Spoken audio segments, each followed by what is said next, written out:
Hello there, welcome to the video. We're going to look at the tiebreaks from the third round and the marquee matchup. Well, not the marquee matchup, but the story of the day. Anish Giri is out. I try not to, perhaps, give the result away before if I can avoid it, but I think this is too big a story. Nodirbek Abdusattorov, only 16 years old. And it seems like every round we're having a player from Uzbekistan providing an upset. Sindarov already defeated Alireza Firouzja, and Vakitov, I think he knocked out Dominguez. So a lot of top guys, 27, 50 plus guys getting knocked out by a player from Uzbekistan. Let's just dive into it. It's two 25-10 games, 25 minutes and 10-second increment. Anish had white in the first game, and he opened up with pawn to e4. French defense by Abdusattorov, which is interesting because Anish Giri wrote a course on the French defense for black on Chessable. He goes for 92, the very solid Tarrasch, and Abdusattorov plays c5, the recommendation of Giri. Now, e takes d5 is the main move. Black usually takes with the queen, that's a modern way to play. But Giri goes with knight to f3 and then takes on d5. Now it's more difficult to transpose to the lines where we take with the queen, so e takes d5 is the most common move, and that's what Abdusattorov played. Basically b5, and here we see this check, queen e7. Now white has two ways to interpose. One offers a queen trade, the other doesn't. Giri decides not to trade queens. Queen c7. Now black can afford to lose this tempo because white also played bishop e5 and bishop back to e2.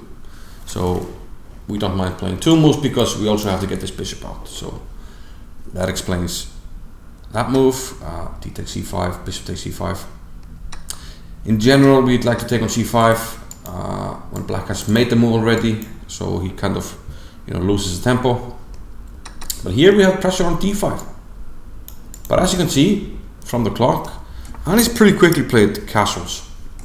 It looks like he did not fancy defending this.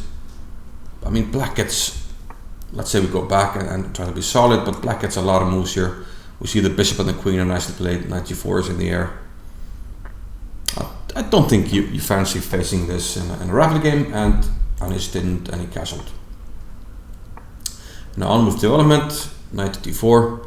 One of the principles of playing against an isolated pawn is you want to blockade the square in front of it. So Anish is doing that for now, but here he decides to change the structure and he takes on c6.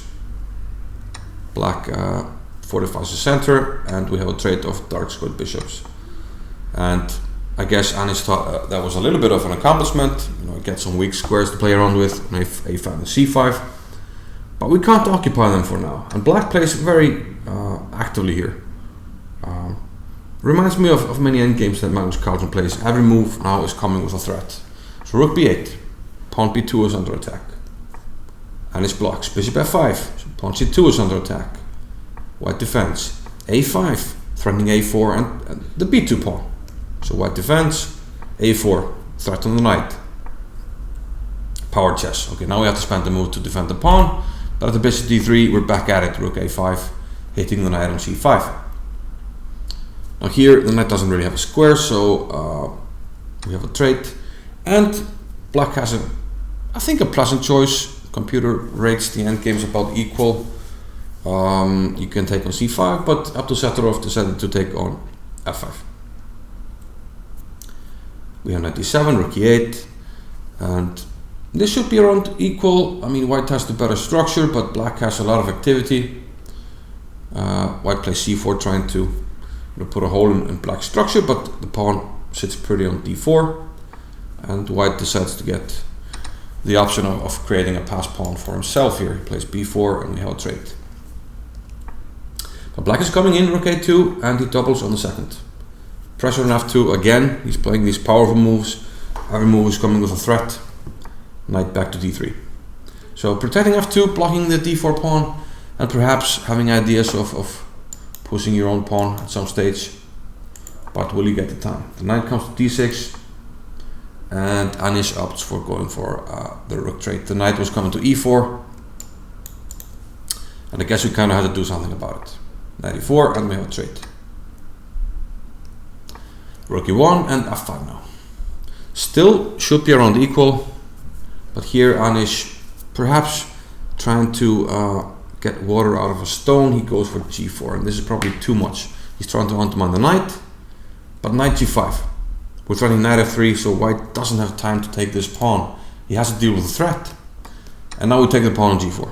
So we're up a pawn for the moment, and getting this pawn back will cost white time and resources. Let's see. King g3, knight f3, hitting the rook, threat. Rook e7, rook d2, threat. The knight runs, and d3. Kind of a threat, the pawn is threatening to run down the board. And now we have kind of the decisive moment of the game, rook e3 here, and threatening to win the pawn. Black finds a very nice and powerful move. Kind of a threat once again. Can you find the move?